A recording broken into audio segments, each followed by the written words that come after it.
that she was serving with, that had taught her. So because of connections that she had and her dad serving in Korea, and I can't remember all of the things, but anyway, there are mighty miracles happening. Yeah. Were you raising your hand? Oh, okay. All right. Let's get started with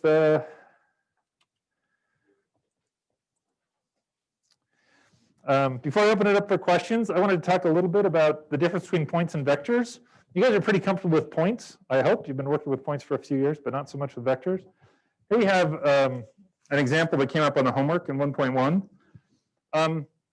We could do coordinates for A, B, C, D, E, F, and O, and they would all have different coordinates, but all of these vectors are exactly the same vector. If you take B and subtract A, you get AB, but the coordinates of that vector are exactly the same that you'd get from C minus O, or O minus F, or D minus E. They'd be exactly the same because they're pointing in the same direction and they're all the same length. So the coordinates of this vector would be the same coordinates as point C, because if you start at this origin, if you start at 0, 0, and move the coordinates of that vector, you end up at point C. So sometimes we start interchanging them just because a lot of times you can just assume the vector. We just assume the vector is at the origin, and you can kind of use them interchangeably, but not always. They are different. So they are different. Any questions about the difference between points and vectors? We don't make a huge distinction. I mean, we're just really fluid with it. There definitely is a difference, but often they're interchangeable, and we just kind of expect you to know when we're using it as one and when we're using it as the other, which is maybe mean of us. But okay. Questions from any questions from 1.3? This is one table that kind of a summary table of the equations of lines and planes in R2 and R3. Philip? Yeah. Well, I mean, I was just going to say all the equations for the plane, I just do not understand them like at all. I remember I was doing the online homework and I was so confused what I was supposed to do. Okay. Because you kind of like, I know in the Handout book you related to like a linear equation y equals mx plus b, and all the vectors is kind of the same, but in 3 dimensions or higher dimensions, it's like ax plus by and all that, or you can solve it for one of those variables. But it was just, I don't understand what we have to do to calculate those. Like when we have a point and a vector, how do we translate those into the equation of the point? Okay. All right. We're going to do some of those calculations today. So, okay. So those online, he was asking about how do you actually do the calculations to get those equations to the plane given certain information. So hope that summarized well. So, okay. Other questions? Yes. Christine? Yeah. Okay. My question is kind of along that road as well, but more specifically about like the normal form. The rest of them kind of made sense to me, but the normal form is a little out there. Yeah, okay, the normal form, which is the one over here. We don't use it tons, okay? So I think I said that in the peanut butter book. We don't use this a lot, but it's actually strongly connected to the general form. So these are very closely connected. These are very closely connected. The major difference is here you have vectors in the plane or on the line, the D or the U and the V. And here you're just, if you just write out all of your vectors and multiply them out, then you get the parametric form. Here you're dealing with a normal vector of the plane instead of vectors in the plane. So, so if you look at this left-hand side of the general form of the plane, so n, the p, no, nx. N dot x equals n dot p. N is a normal vector. let me look at and the general form is ax plus by plus cz equals d. We can write this left-hand side as a dot product. ABC dot xyz. And I should, yeah, these are bold in the book, so they're vectors. And these are the same. Like this x bar, this x vector is the vector of all your x coordinates. I mean, of your variables. This is a normal vector, and normal means, I don't know why we have so many words in this class for perpendicular, but normal, orthogonal, perpendicular, they all mean the same thing. So this is a normal vector to the plane. Okay, so hopefully you can see the connection between the left-hand side here and the left-hand side of this. Because if you actually do the dot product, you get a times x, b times y, c times z, and you add them up together. What about the connection to this other side? So you have just a constant over there, and here is n times p, where p is any point in the plane. Well, to solve for d, if we knew what a, b, and c were, to solve for d, we would just pick any point and plug it in for x, y, and z. And so if we had any point, P1, P2, and P3, we would have plugged it in. We could have A times P1 plus B times P2, C times P3. We would have done that to figure out what D equals. But this is also another dot product. We can write it as another dot product. Probably easier to just do numbers. 2x plus 3y equals, or minus 1z equals 5. I don't know. 6, 4. Let's go with 4. Okay. And suppose we know that 1, 1, 1. Oh, here. Well, we don't know what this is. I meant to do D. But suppose we know that the point 1, 1, 1 is a point in this plane. Then we can use that to solve for D, right? Because then we know what an x value is, we know what a y value is, we know what a z value is. The only unknown is D. So when we plug those in, you'd have 2 times 1 plus 3 times 1 minus 1 times 1 equals D. And what does that look like? Or how could we rewrite that? It's another dot product. 2, 3, 1. Dot 1, 1, 1. And that would equal 4. So that's where this left-hand side comes from, is if you evaluate, if you already know A, B, and C, and you just evaluate it at a point, then you get D. And here it's just the evaluating it, X, Y, Z at a point, and dotting it with your coefficients. Does that help? Yes, in the back. So what about going like the other direction? So if you give it the equations that equal something, how would you find points in like that vector point? Okay, so that question was, if you have the equation, 2x plus 3y minus z equals 4. If you're given an equation like this, how do you find a point? So one way is you can just start plugging in values for x and y and then solve for z, or plug in 2 values and then just solve for the other one. So that's one strategy. If you just need some point, that's what you can do. So another strategy is, you do know that 2, 3, well, that doesn't exactly work. Never mind. So that's the easiest way. Start plugging in 2 and you solve for your third. Okay. It's a little bit easier with the vector form to find. Michelle, do you want to pull up that slide, please? It's a little bit easier with vector form to find them, because then you can pick a value for s and t, and then you know what and then it just calculates that. Add that up the right-hand side, and it tells you the points. So there are advantages with one side or the other. So, okay. Other questions? Yes. You bet. So one way to think about planes,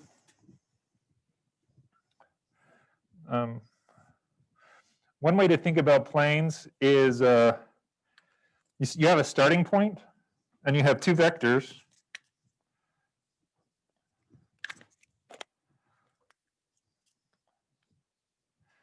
And the combination of all of the points you can get to from that starting point and with any combination of those vectors will make a plane.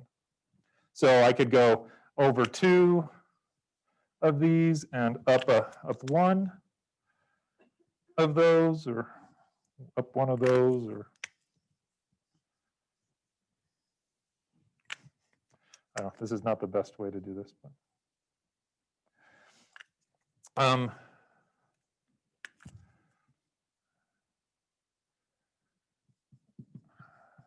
going to write it as x, y, z. I'll write it as both. Equals p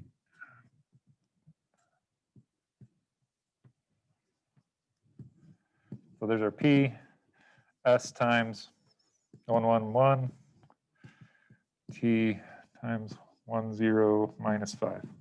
So here I have two vectors. Here I have a point 0, 0, 1.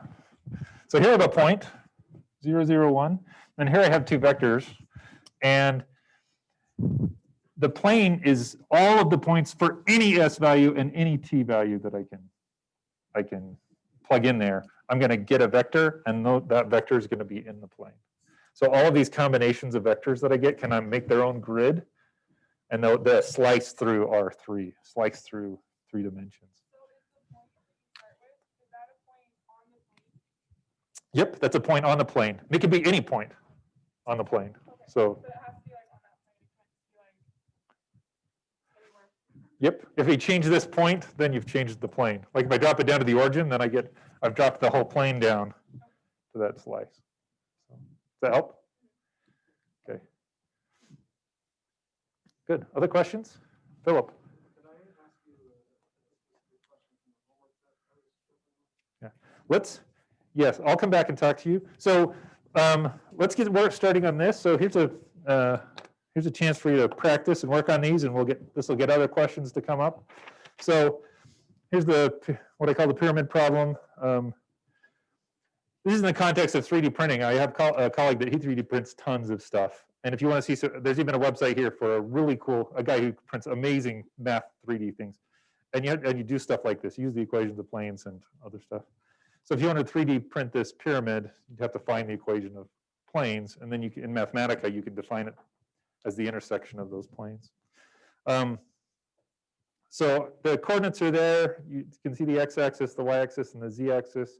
The point E is 1, 1, 2. So you go over in the x-axis 1, over in the y-axis 1, and then you go up 2, and you get to the point E. So the point D is 2, 2, 0. So there's some coordinates there. See what you can do to find the equation of the plane that has the points E, B, and D in it. Okay, and you can do it in general form or in vector form. And then there's some other things, an equation of a line that you're trying to get to and stuff, other stuff. So start working on that. Okay.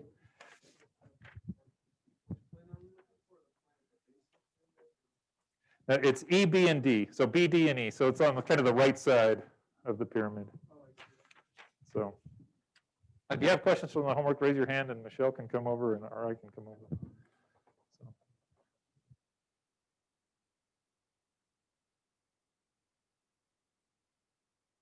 For those of you online, there's a copy on Learning Suite. If you go to post-lecture material, if you go to post-lecture material on day 3, there's a handout there. So there you go.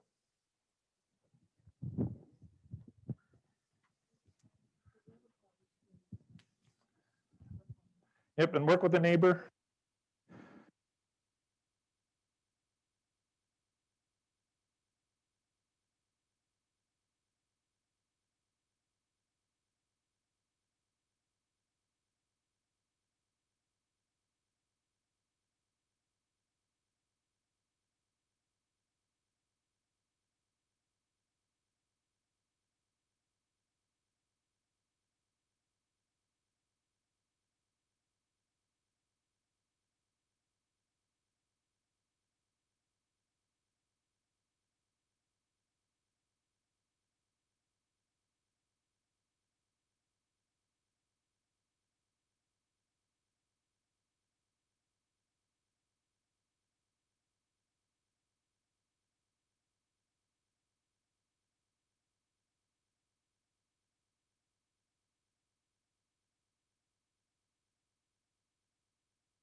Has anyone got through 3 yet?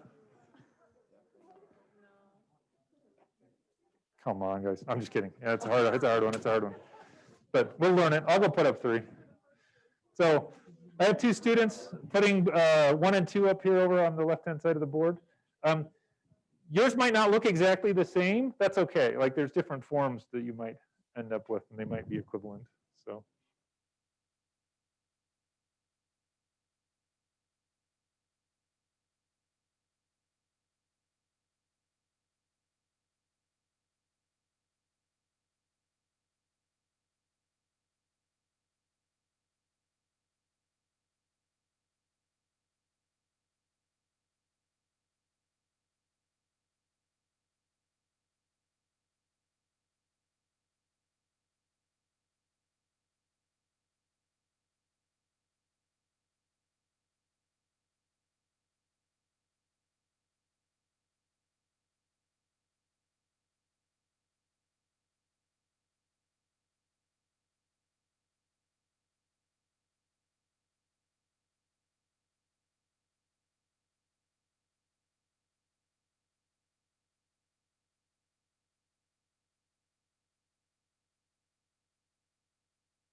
There's a hint for you guys on number 3. So.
Yeah, let me start talking about that up here. Okay, so some of the questions I've heard as you guys have been looking up here.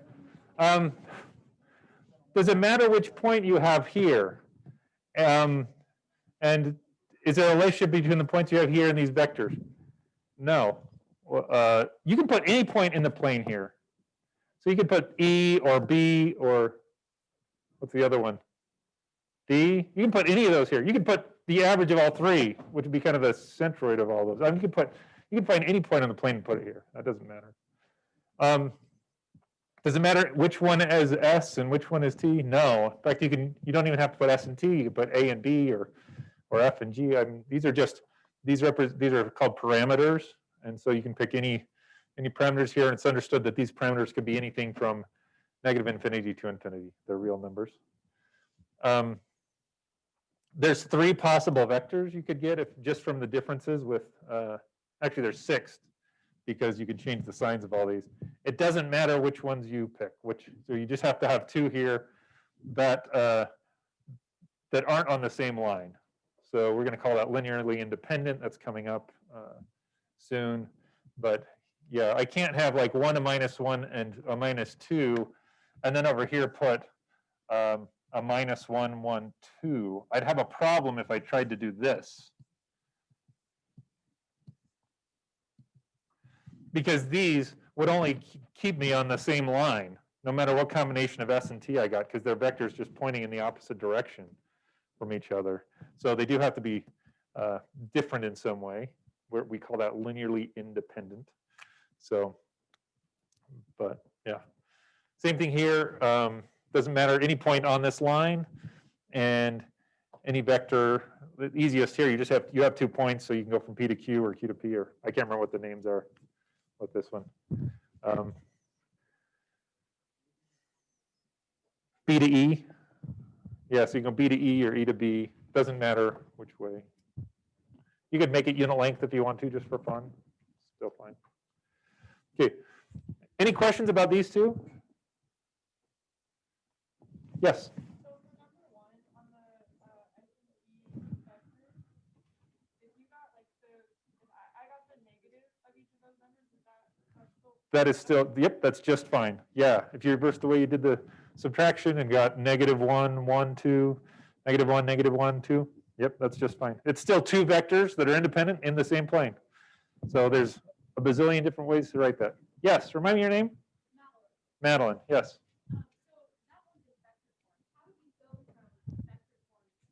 Oh, awesome.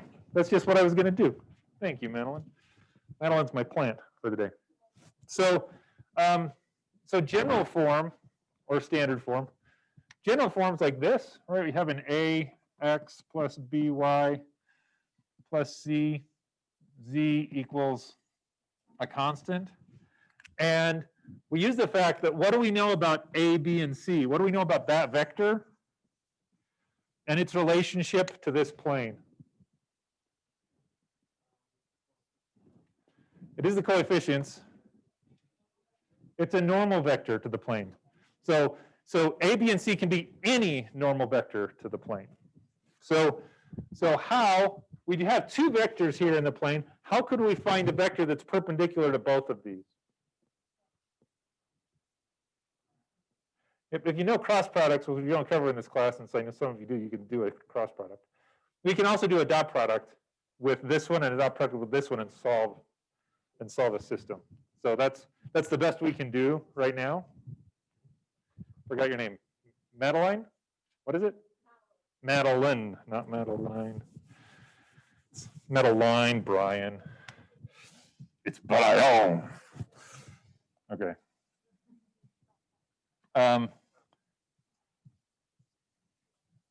So that's from Brian Regan, if you guys haven't heard that one.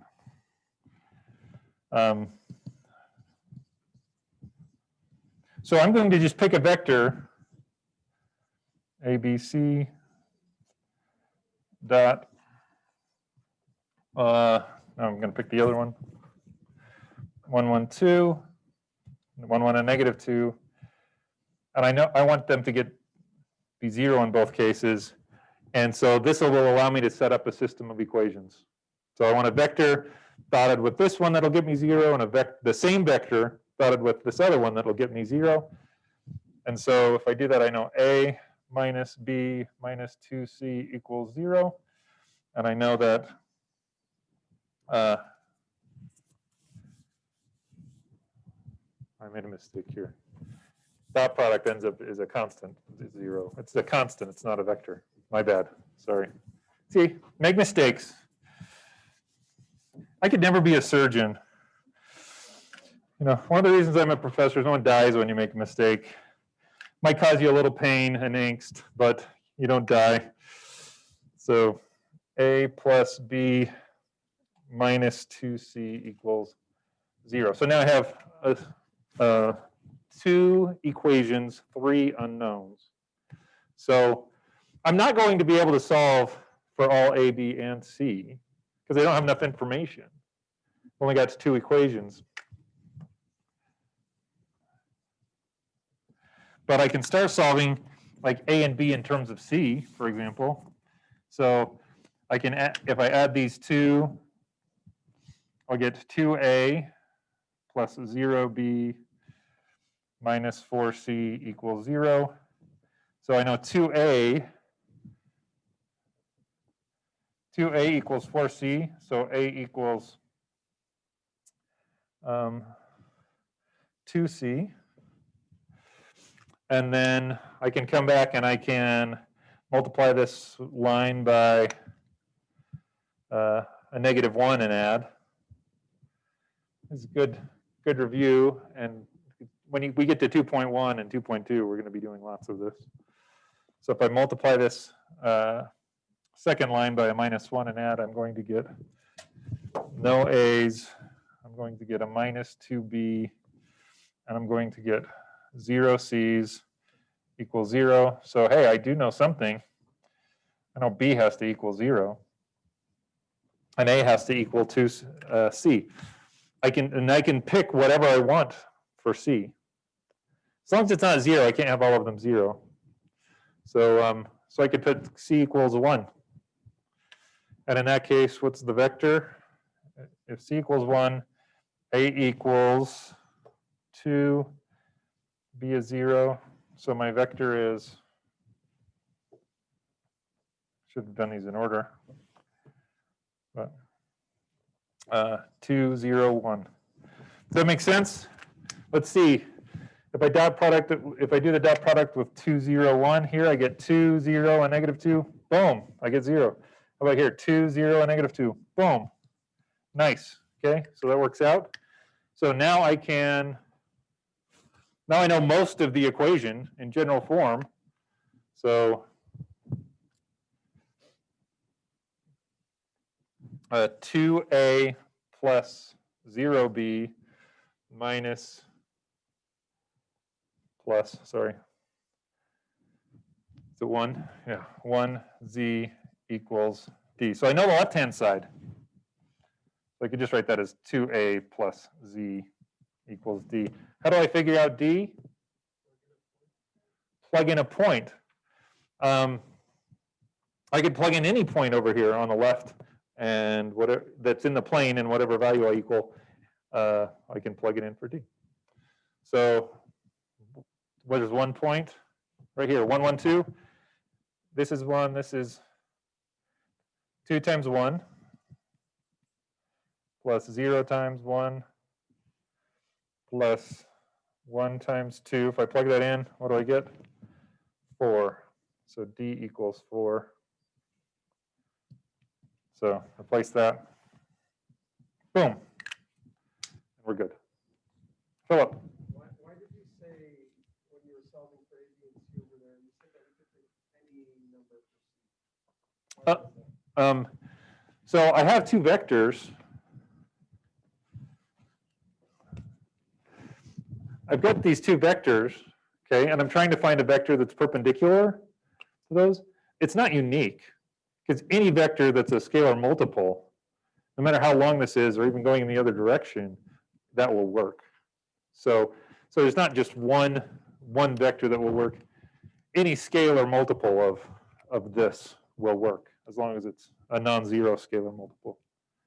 So I'd end up with, I just know this relationship has to hold. A has to equal 2C. So I could pick a value for A, or I could pick a value for C.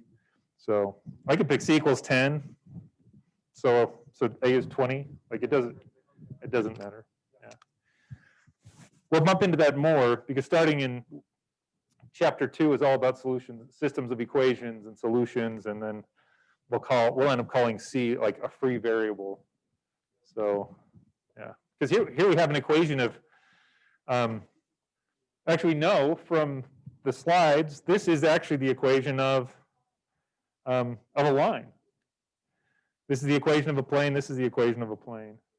And they intersect at the equation of a line. So, and the direction vector of that line will be this. So, yeah, good question. All right, remind me your name. Caroline. Madeline? Madeline. Madeline Caroline. Okay. Where did, after you did the solve for A equals 2C, where did the -2B come from? I didn't write it down because I'm a bad teacher. I was running out of space. I did another one of these, except I took this top one, A minus B minus 2C equals 0. And then I took this bottom one and multiplied it by a -1. So A plus B minus 2C equals 0. So I multiplied it by that -1, and then I added up, and that's what I got. Why did you do that? Because I needed, I solved for A, I'm trying to solve for B now. So, yeah. So it's like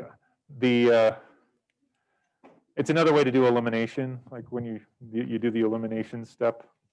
So we could do back substitution and solve.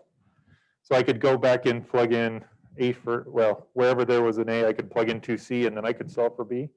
So I could do that also. So, okay. Other questions about what we've done so far?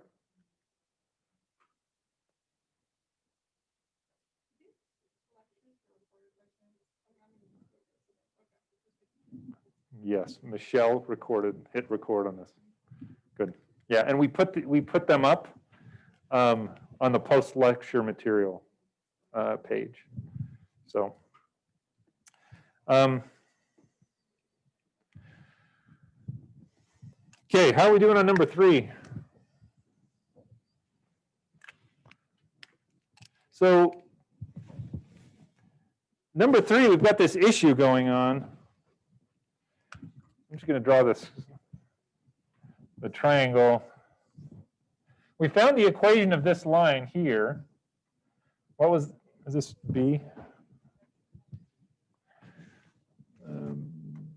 B and E.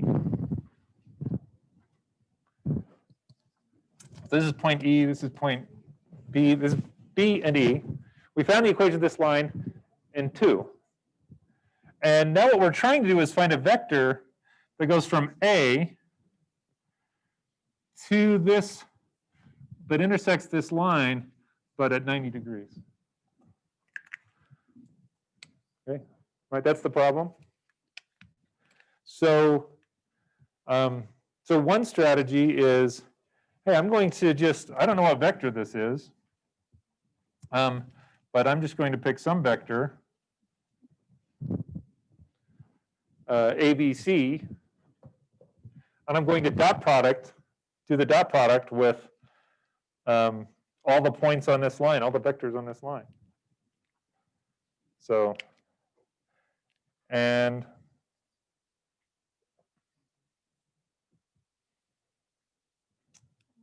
yeah, I'm going to do that dot product. I know that dot product needs to be 0. I think I made a mistake, though. I'm convincing myself I made a mistake. Yes, Philip. So, I mean, that was my idea, but it seems like pretty messy, because, like, maybe I'm misunderstanding what we have, like, the vector A, B, and C dotted with 1 minus S, 1 plus S, and 2 plus 2S. And we figure out what A, B, and C is, if we make that 0. Yep. We know the S. Yeah, we should.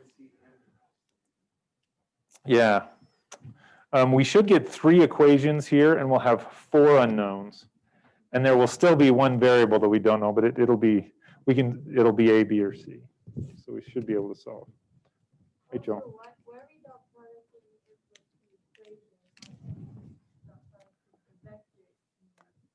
That's what we should have done. That's the mistake that I realized I had made when I wrote it up. So, so good job. So we should be able to just do it with this vector. Doesn't matter where the vector is. So we're just scaling this vector somehow. And in fact, we can do, we could, don't even have to do S. We could just dot product with the vector itself to figure out A, B, and C. It's not going to give us enough, right? Okay. I didn't bring my notes for how I did this problem. So I'm in trouble. So, yeah, because if we did ABC dot that, there's lots of vectors that are going to be perpendicular to this. Like they can come from anywhere. So, right? Maybe what we should do is define a line from here to a point on there and let that point change. But okay, we better stop with this before I get too deep. Okay, Sydney, are you going to save me? I don't know.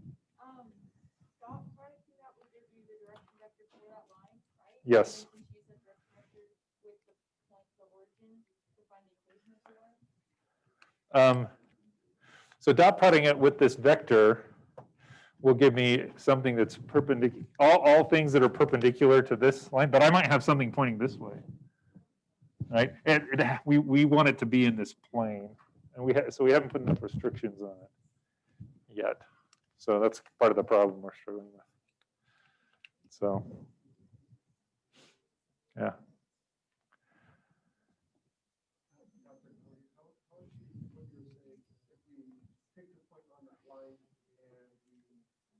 We made a vector pointing from the origin to that point.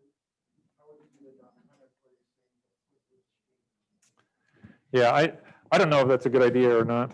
So I'll make a video after class about different ways we can do this problem. Okay. I do want to show you something. This is harking back to more of 1.2, but it's kind of cool. So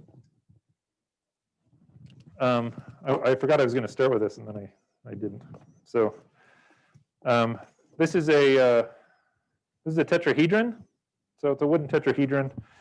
You can see it there. It doesn't look good in that first picture. It looks weird, but that's because of the direction I took the picture. It's actually more the direction you're viewing the picture. If you were viewing from about the ceiling right there, then it would look like a good tetrahedron, but that's a different, that gets into projective mathematics. So on why we know that, but I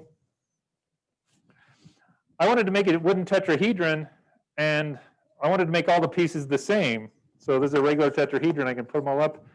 But one of the problems of doing this is I need to know what angle I cut this, what angle to cut the bevel on each piece.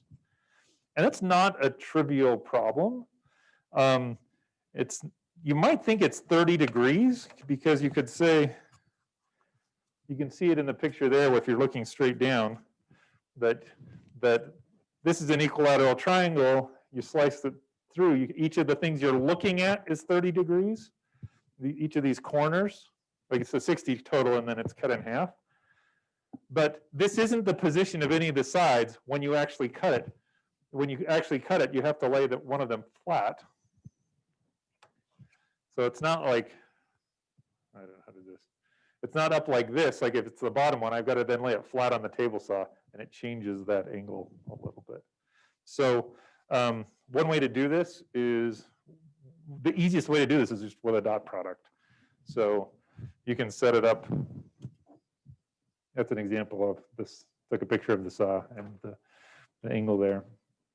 So you can set it up on the grid, and I just picked a midpoint of one and a vector to the midpoint of the other and a vector to the vertex. And to find that angle, that now becomes quite easy because I can do the dot product. That gives me the cosine and divide by the lengths of those two and take the, so I can do the dot product and divide by the lengths. That gets me the cosine. Take our cosine, and now I know what to set my table saw at. So you can do some other stuff and use law of cosines, but it's harder. You still have to do all this and then like a little bit more. So anyway, I thought you guys might find that interesting. This vector mathematics is really valuable when you're working with 3D stuff like this. I had a conversation yesterday with a colleague in the CS department. He does 3D animation.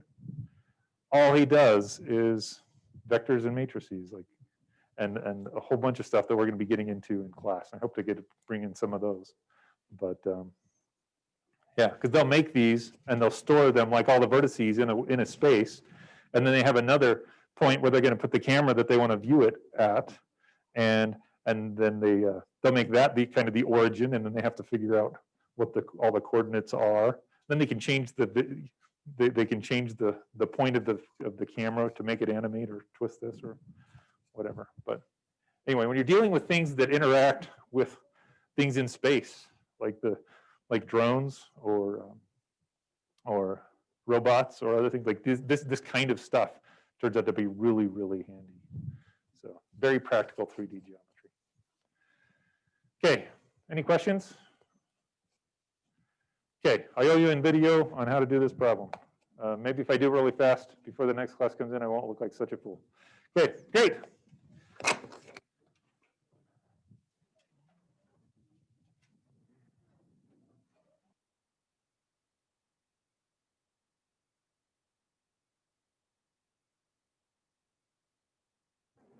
The homework's up on the board over here on the south wall.